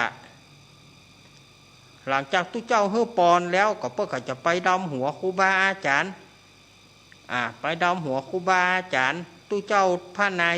มหาเถระผู้อาวุโสสูงไปดำหัวแต่ก่อนนี่เปียอยู่นะวันปากปีเปียอยู่ปีกมาโอ้ละอ่อนแห่ไม่กำโพนี่นะละอ่อนแห่ไม่กำสถาญาติโยมละอ่อนแห่ไม่กำเป็นม่วนเป็นงานนำละแห่ไม่กำแต่ก่อนนี่ใจกะกองงั้นเนอะแต่ก่อนนะใจกะกองมองสิ่งมองบัดเดียวนี่มีเผียวเครื่องปุ๊ถึงทางแต่ก่อนนี่มีก้านย่างกองด้านนะแห่กลับไปเตือกับบัดถึงวัดสกรรมตีกันกองไม่หน่ายกองไม่หน่ายมุ ตีหัวกันกองกะมีหน่ายมุวืนวืตีหัวกันอย่างไรก็มีบ้านอาตมาได้งดไป 4-5 ปีกันละแต่ก่อนมันเมื่อได้กะตีกันเปิ่นงดบอกว่ามีไม้กำอยู่ 4-5 ปีแต่ก่อนมีโหนมะลุนนี่ก็แห่กันมาจัดหลายปีมางดเมื่อ2 ปีที่แล้วติดโควิดกับเปิ้นบอกให้แห่ไม้กำปีนี้ก็อย่างไรบอกว่าเนอะไม้กำนะละอ่อนปีนี้อย่างไรบอกว่าจะได้แห่ก็บ่ได้แห่ก็หมูไม้กำละอ่อนเนาะไม้กำเพราะก็ว่าฮึกกำอายุกำดวงจ้าตาเนี่ยเปิ้นมีอย่างของเปิ้นนะอันนี้วันปากปีวันปากเดือนปากวันปากยามก็ไล่ดำหัวผู้ที่พ่อหลวงแก่วัดกำนันปู่ล่ามปู่จานผู้มีอาวุโสสูงดำหัวอันนี้เป็นฮีดทอยของโบราณปีใหม่โบราณแต่ละ มันเป็นอันม่วนอันงานนะปีใหม่สมัยก่อนเนาะเนี่ยอาตมากะเล่าคือสถาญาติโยมได้ฟังกันเอาแล้วบอกเฮาลองมาวางสายพอบอกเนาะอยู่ก็ง่อมแต่อยู่ก็ง่อมบอก อ้าวไผจะโทรหาอาตมา จะไปลืมเนอะวันที่18 19ซาวปอยหลวงม่อน42เมืองวันที่18วันห้างน้อย19ห้างหลวงวันที่20ตาล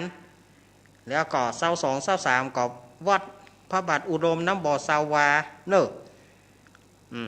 วันการหน้านี่ยังไม่ได้ปะอาตมาเตื้อปะอาตมามกำก็คือวันที่29กุ่น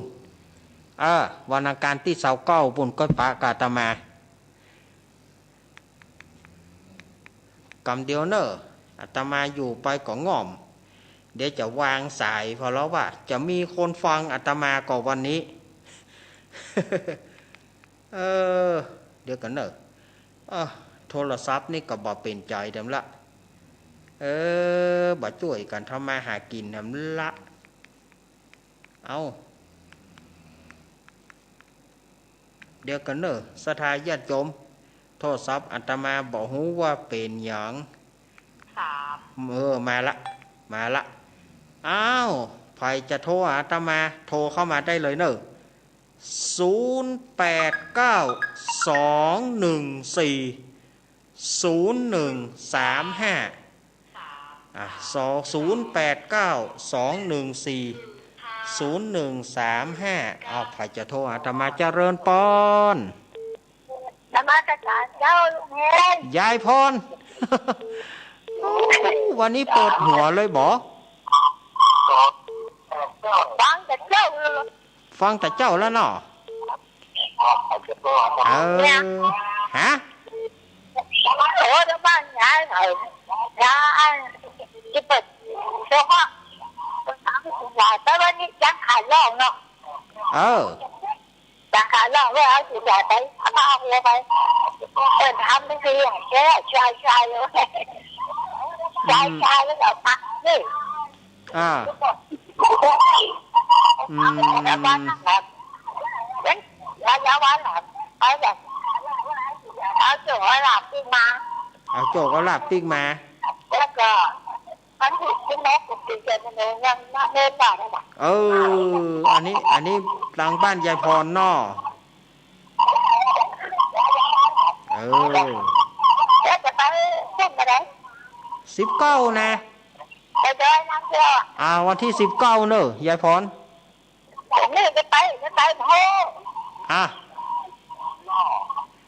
ตัวโควิดตัวนั่งอย่างนั้นเขาก็อย่างก็ป้องกันไปเหียใส่เม็ดไปเหียเอาเจียวไปโจยเหียนอยายพรนอครับถ้าอย่าได้น่ากะถ้าอย่าได้ก็ไปปากับปุ้นน้อยยายพรนอครับขอบคุณยายพร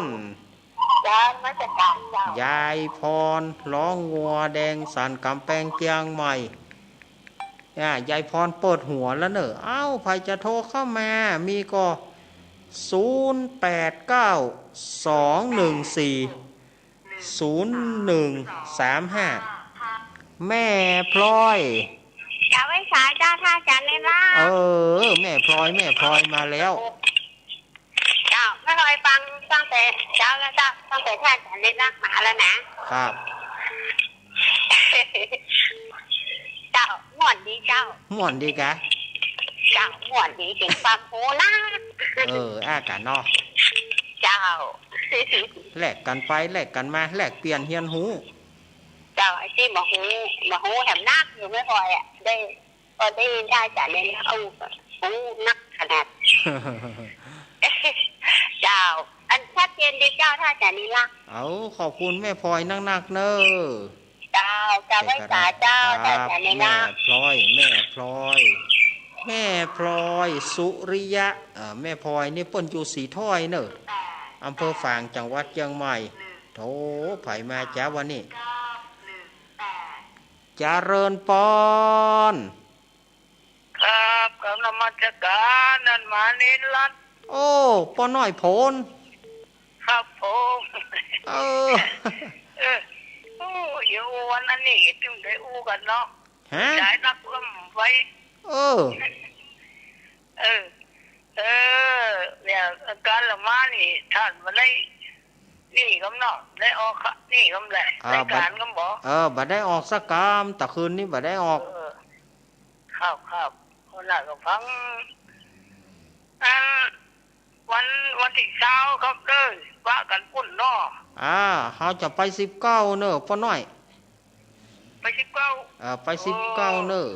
19เขาจะไปผมก็ว่าอย่าเอาปัจจัยหลวงทำบุญปุ่นกับปุ่นนี่เนาะเดี๋ยวไปวันที่3เดี๋ยวไปแหละวันที่20บัดได้ไปแล้วว่าเขาจะไป19เหียโอ้อันนี้รวมกลุ่มกันแล้วไว้ไปวันที่20บ่เป็นหยังพ่อน้อยคะแนนใจถึงใจกันก็ดีเนาะพ่อน้อยเขาถามนี่ครับฮะที่เบอร์โทรที่ว่าส่งเงินนี่ส่งไปที่ธนาคารธกส.แหละแล้วก็เบอร์โทรของท่านกับเบอร์โทรธกส.เนี่ยครับเบอร์โทรนี่ก็เดี๋ยวพ่อน้อยโทรมาหลังไมค์ก็แล้วกันเนาะเบอร์นี้นะอันถ้าพ่อน้อยจะถามอันนี้นะเนาะครับเดี๋ยวพ่อน้อยโทรมาหลังไมค์หลังจากที่จบรายการก็ได้เนอะพ่อน้อยเนอะครับเนาะขอบคุณพ่อน้อยเนอะถ้าจะถามเรื่องส่วนตัวเรื่องโอนในอย่างนั้นก็ขอให้โทรหลังไมค์เนาะหน้าไมค์เนี่ยอาตมาบัดสะดวกที่จะบอกแต่ละเดี๋ยวอุ้ยอินจ้ามาจ้าอุ้ยอินเป็นลือจะอู้ลือใส่เนอว่าไปเลยว่าไปว่าก่อนไม่ไว้กับเป็นสาวนะจะแรกกับหูจักจะแรกก็หูจักกะจะแรกใส่กระมังไงฮดน้ำกันดำหัวคนเท่าฮดน้ำกันที่มี3 สาวนี่ยับกันล่อน้ำเอาดองเข้าวีน่ะเอาดองเข้าวีจะม่วนนะแล้วจะไปนักแก้วที่19กะ19เนอะแล้วขอบอกกันท่านพระครูวัฒนานิคมเอาเหรียญไว้สัก5 เหรียญเนอะท่านอาจารย์ถ้าแล้วการแล้วงานใหญ่ไม่เขาจะเขียนชื่อที่อยู่ไปหาท่านพระครูนะอันนี้ถ้าจะให้ดีแม่ติดต่อเปิ้นเองดีกว่าบ่อุ้ยติดต่อเปิ้นเองดีกว่าบ่ก็แล้วว่าเหลืออยู่เนาะอุ้ยติดต่อเปิ้นเองเนอะจะติดต่อแล้วก็เพราะว่าถ้าแล้วการแล้วงานวันที่20ป่ายวันที่25 26ก็น่าจะติดต่อได้อยู่เนาะครับอันนี้อุ้ยติดต่อเปิ้นเองเนอะครับมีเด้ออยู่เนาะครับถ้าอย่าได้อุ้ยฟังติดต่อเปิ้นไว้เนิ่นๆเนาะกลัวมันบ่เหลือบ่ได้นากาถ้าได้อุ้ยติดต่อเปิ้นไว้เนิ่นๆเนอะจ้ะครับเพราะว่าถ้าแล้วการแล้วงานปล่อยหลวงแล้วพนักงานด้านพระโกบางฝั่งแล้วพนักไอ้หรอกครับจองนอกจากโทรหาท่านพระโกเกียรติที่อยู่ชื่อที่อยู่อย่างนั้นแล้วก็ขอท่านส่งมาเนาะครับอันนี้อย่าได้ที่25พุ่นเนาะ25 26พุ่นเนาะอุ้ยติดต่อเปิ้นเองเนาะครับอุ้ยอินบ้านแม่สาบเสมออู้ถึงแม่สาบเสมอก็ขอแสดงความเสียใจกับลุงแซมเนอะลุงแซมสู้ซ่าลุงสายทองเจริญไฟไหม้บ้านเปิ้นสถาญาติโยมไฟไหม้บ้านเปิ้นหมดลึงบ้านไม้สักหลังใหญ่บ้านลุงแซมเสมอเนี่ยลุงแซมสู้ซ่าหรือว่าป้อสายทองเจริญไฟไหม้บ้านเปิ้นเมื่อวันอย่างวันเสาร์ค่ะวันเสาร์ที่ผ่านมาก็ไฟไหม้บ้านเปิ้นหมดลึงแสดงความเสียใจกับลุงแซมเนอะลุงแซมแสดงความเสียใจกับลุงแซมเตเนอะพอดีได้ยินเสียงอุ้ยอินมาบ่ได้นี่กับบ่ได้อย่างก็บ่ได้แสดงความเสียใจกับลุงแซมสักคำขอแสดงความเสียใจเนอะลุงแซมเนอะเจริญปอนจ้าวิสาเจ้าท่านจะเล่นลักแม่พรเนาะฟังอยู่เนอเจ้าแม่พรป่าบงฮ้อนตัวเจ้าท่านอาจารย์ฮ้อนนี่มันตึงฮ้อนน่ะแม่เหยนะ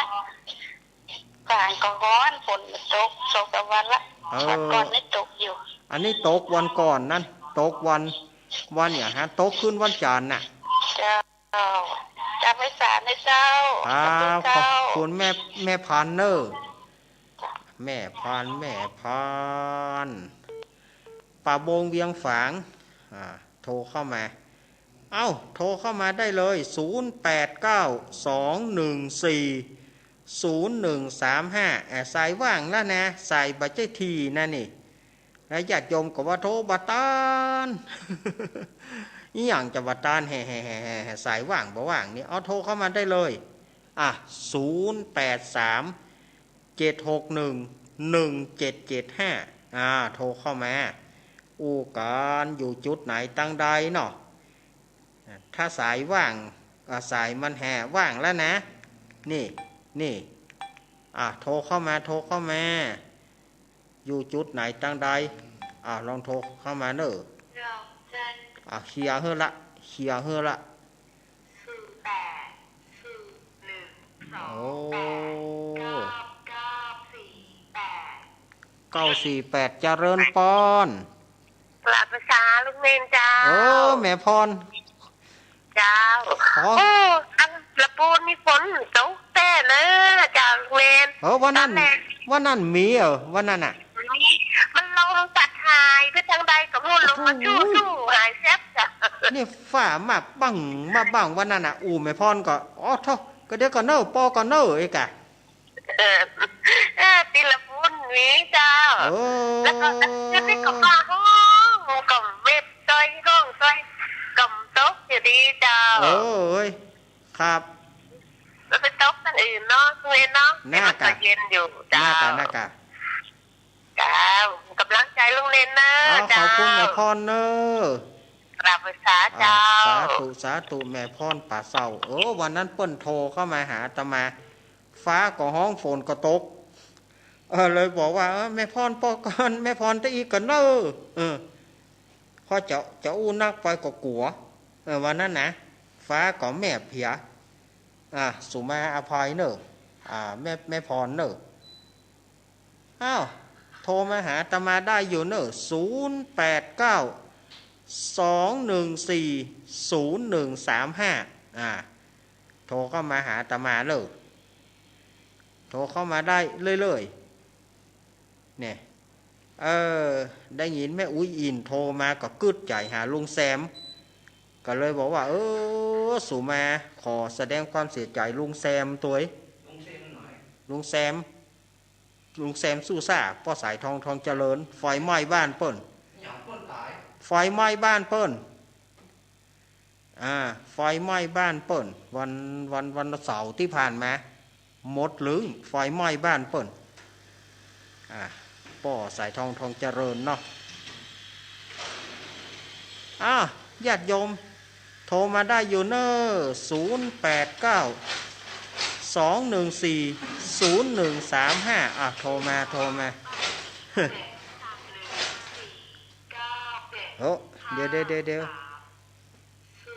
เดี๋ยวกันเนอะ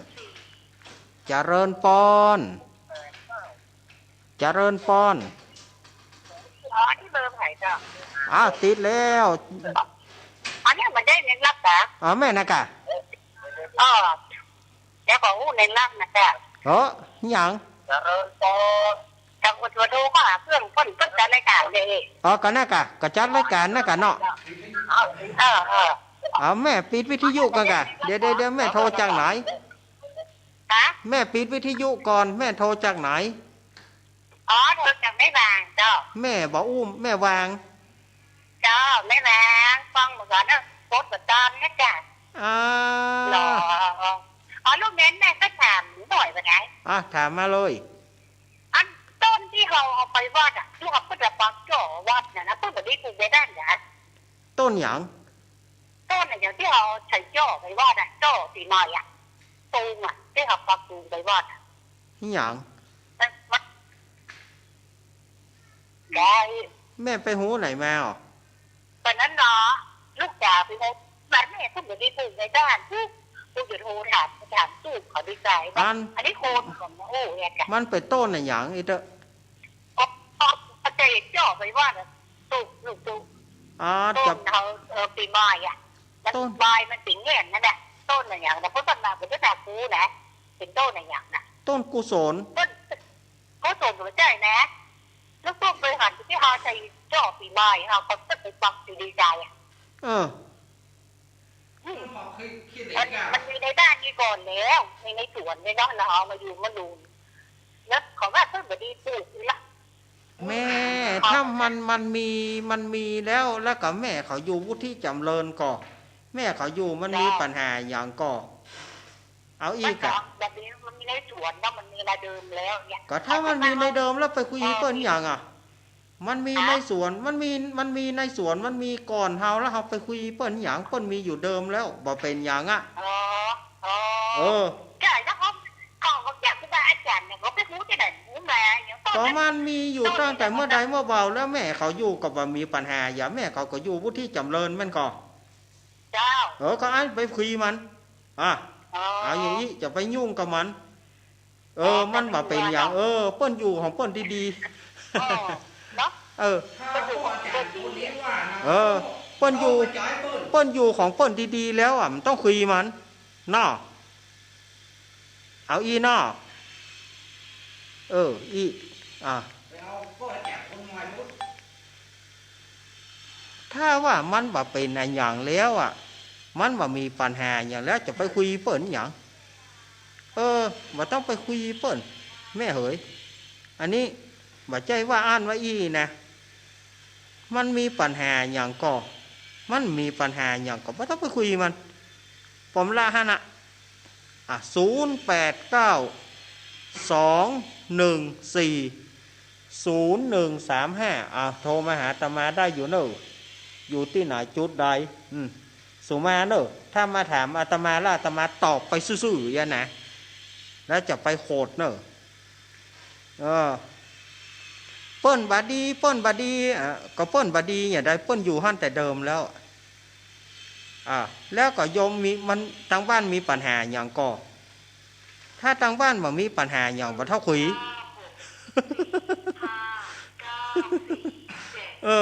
เนาะเจริญปอน เจ้านมัสการเจ้า จากทางใดแม่สันข้อคำเจ้าต้นตีป้าที่พันโลมาถามไปกี้นั่นเจ้า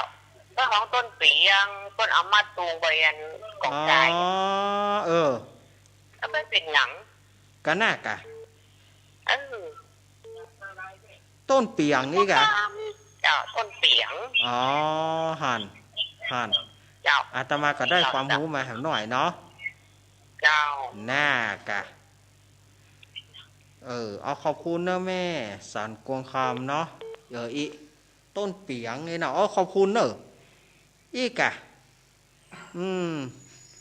ถ้ามันบ่มีปัญหาอันใดก็บ่ต้องไปยุ่งเปิ้นโยมบางทีเปิ้นมีแต่ดั้งเดิมนี่อย่างต้นลั่นทมนี่อย่างต้นลั่นทมเปิ้นบอกเอาปลูกบ้านเพราะว่ากลิ่นมันนะกลิ่นมันเนี่ยบางคนก็ถูกบางคนก็บ่ถูกบางคนก็หอมบางคนก็เหม็นแล้วก็ใบมันโลนเปิ้นก็เลยบอกให้ปลูกเจริญปอนเจริญปอนจากทางใดอันนี้กำลังเนี่ยปงรูเนาะปงหูเนาะอันนี้พลังเงียบบ่ฟังแล้วข้อพิจารณาก็เยอะแยะนะแต่ความรู้มากมายชื่นอกชื่นใจนะชื่นอกชื่นใจเนาะสว่างสวายขอบคุณมาเยอะแยะขอบคุณเนอะโยมแม่ต้นเรียกว่าแกงอย่างลูกนี้ต้นที่ใหญ่แล้วมันแค่ต้นเขืองจะปักตูไปวัดต้นเขืองที่มันแข็งแข็งเลยนะต่างบ้านอาตมานี่ฮ้องว่าดอกเกียงต้นดอกเกียงนั่นละต้นดอกแล้วมันตีความหมายว่าไหนในบ้านมาได้ต้นดอกเกียงหน้ากะต้นดอกเกียงต้นดอกเกียงคือเปิ้นเอาคอมันแกงน นั่นน่ะ ที่เปิ้นเอาคอมันแข็งเอาคอมันแข็งเปิ้นเอาคอมันซอยเหมือนคอเหมือน อย่างหัวเปล่าอะไร หัวเป้านั่นนะ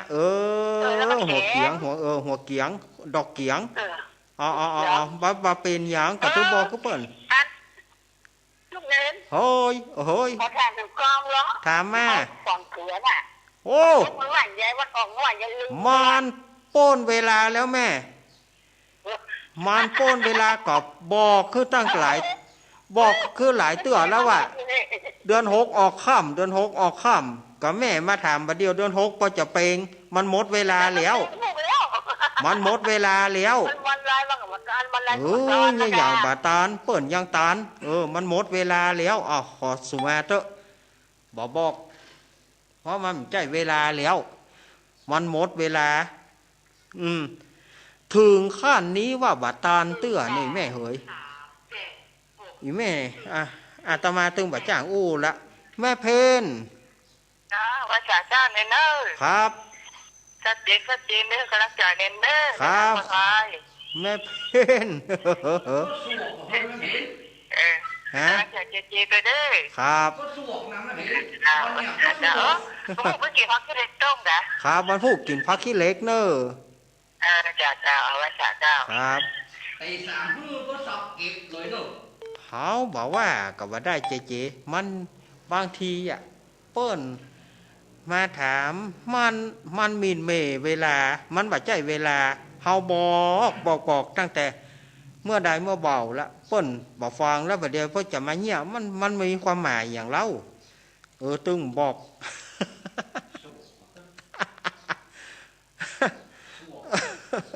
ตึงบอกแล้วเหรอเหลือเวลาแหม15 นาทีฝ่ายจะโทรมาหาอาตมาโทรมาได้อยู่เนอะ 089 โอ้สวกเนี่ยเปิดแบบโอ้แล้ว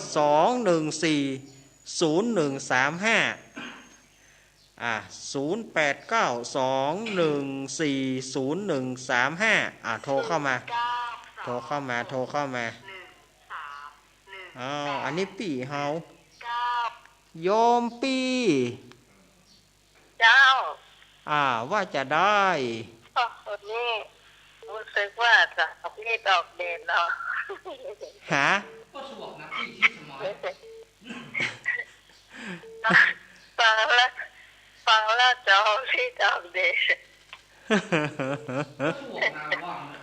ก็จะกินเลยแม่มันต่อเลย ให้มาโดยเสียงฟ้าห้องแหละ กะ วันนี้เสียงฟ้าเสียงฝนก็มีฝนก็มีหน่อตรงเพนะนี่นะครับ ตั้งลีมันก็ ฮะ แต่ว่าตั้งลีละปูนเนาะแต่ว่าซื้นวันนี้มันก็จะว่าตกนักอะไรมันก็แบบตกนักนะแต่ว่ามันลมเหมือนกันเนาะลมแหงก็มันกำลังลมตะกี้นี้ก็30 นาทีที่ผ่านมาเนี่ยแต่เริ่มนักใหม่ตีเกจะพยากรณ์อากาศแถวบ้านเชียงใหม่บ่มีเนาะมันก็บัดแน่หรอกนายเนาะ แน่หลอกนายเนาะ เจ้า ครับแม่บูนว่าวันนี้เน้นมาทำปัญหาใกล้หรอแต่กะวันนี้บ่ได้ถามปัญหาสักข้อให้จ้องปัญหาไปบอกเนาะหรอครับเขาโยนปัญหาไปคือข้อหนึ่งคือคิมหันคือฤดูไหนวัดสันคือฤดูไหนแล้วก็เหมันคือ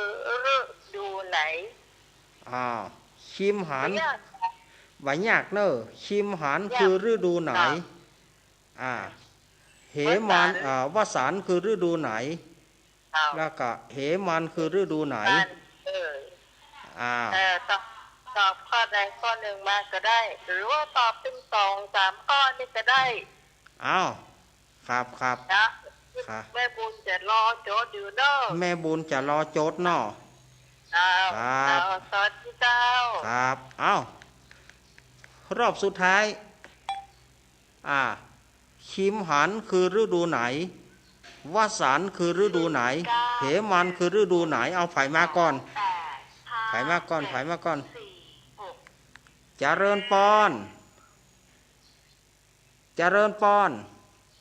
ครับไม่สาครับน้องวิวครับผมโอ้อันนี้วันนี้ผมมีคำถามเนี่ยครับก็ฟังอยู่ครับผมฟังอยู่เนาะครับฟังอยู่วันที่22ปะกันครับผม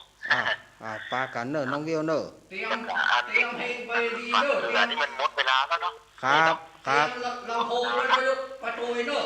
จริงถ้าใกล้เดือน6ไม่เขาค่อยถามกันดีกว่าครับครับครับอย่าเข้าเพลงละที่ทุกทีว่านั่นนะเอาเพลงละครับขอบคุณน้องวิวเนอะขอให้กำลังใจทุกทีครับผมมีปัญหานะครับไว้จ้าครับผมครับน้องวิวเกียมเพลงไปตัวเนอะเกียมเพลงไปตัวเนอะเกียมลำโพงไปตัวน่ะไอ้กระเป๋าสมปองน่ะเจริญปอนราชการเจ้าแม่โทรจากไหนจากหัวไส้ไต่เจ้าหัวไส้ไต่เนาะเจ้าประเทศจีแม่วายฮื้อแม่เพชรจีหัวไส้ไต่เจ้า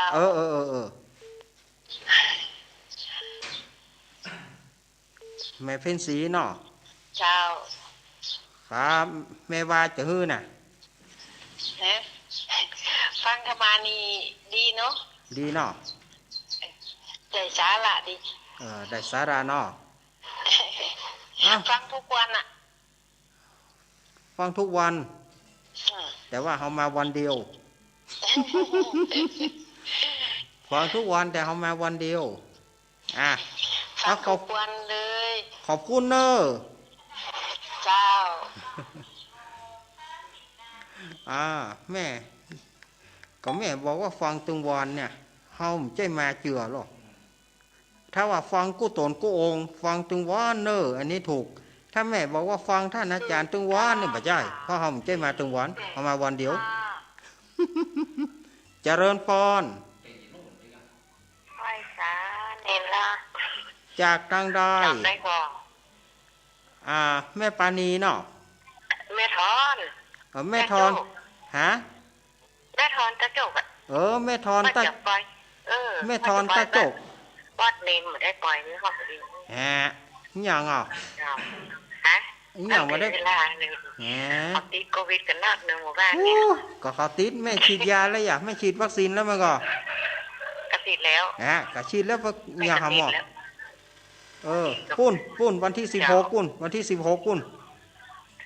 วันที่16ปุ้นงานประเพณี16 เมษาบ้านเนน16 เมษาเนอะถ้าจะได้บอกไว้ก่อนฟังทุกส่วนทุกองค์ถึงวันอีกก้มต้านเปิ้นไปเฮ็ดหยังบ่ท่านเพิ่นเจ้าฟังกุศลพระองค์ฟังถึงวันคืนกูจับข้ามเจ้าขอบคุณเนอะแม่ขอบคุณแม่ทอนเนอะขอบคุณหลายๆเนอะครับขอบคุณหลายมันเนี้ยลาวก็มีในเนี้ยยองก็มีในเนี้ยมันถึงมีฝ่ายที่ไหนละสถานญาติโยม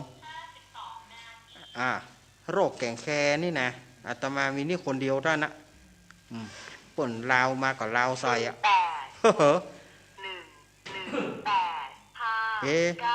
หั่นเจริญปอนภาษาเน้นจากตั้งหลายภาษาแต่ยากะแม่บุญมีหลายภาษาเนาะอันนี้จากไหนยองมากับยองไปเนาะน่ากะแม่บุญเด้อแม่บุญเด้อแม่บุญเจ้าวันนี้บอกกับท้าอันปตอนใต้ปัญหาน่ะจะมาตอบมาสักคนวันถือว่าเฮาบ่ได้ถามแต่ต้นแม่บุญน่ะน่ากะเฮาบ่ได้ถามแต่ต้นมาน่าก็เลยมีให้ตอบเอาไว้ทำไมเนาะครับเดี๋ยวถ้าวันไหนที่วันว่างเดี๋ยวถ้าวันไหนว่างเดี๋ยวถ้าเกิดขึ้นมาเดี๋ยวจะมาตอบไว้แต่ต้นเลยเนาะก็เนี่ย3ฤดูฝนฤดูร้อนฤดูหนาวเนี่ยกะเดี๋ยวมีอยู่ ขอบคุณแม่บุญเนอร์ เจ้า แม่บุญ ไว้สาเจ้าไว้สาเจ้าก ก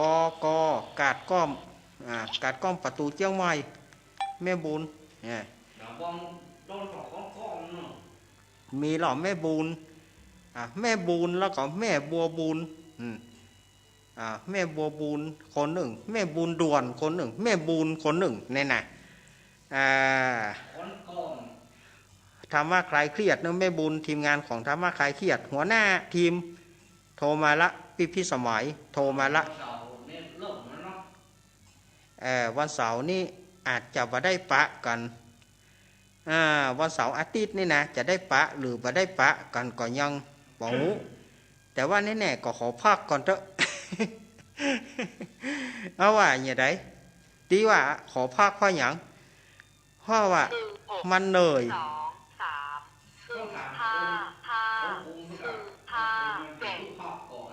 เปิ้นก็ตึงเฮือพักหรอกเปิ้นก็ตึงว่าเจริญปอนครับไว้ตามภาษาครับอาจารย์ครับ ลุงนุย ลุงนุยครับ ครับ โอ้จังไม่นี่มันเขาลือข้างล่างนะเพื่อน อันน่ะ ฟ้ากับโต๊ะโขนกับห้องนะเพื่อนนี่นะ ฟ้าก็โต๊ะฝนก็ห้องนี่ ครับ ครับภาษาครับผมครับ วันนี้นะฝนตกหนักกะ กำลังมืดเลยครับเขาลืออยู่ครับจะได้ ครับ เป็นกำลังใจเนอะ ครับผมภาษาครับ ครับอ้าวศรัทธาญาติโยมเหยเวลาอาตมาโมดเถียแล้วอู้กำลังม่วนแต่จะต้องดำเนินจะต้องอำลารายการไว้ก่อนเนอะปุ้นวันใดบอกหัวถ้าโอกาสดีๆอาตมาก็มาแต่ใหม่วันนี้เปิ้นบอกว่าวันเดียวได้ยะ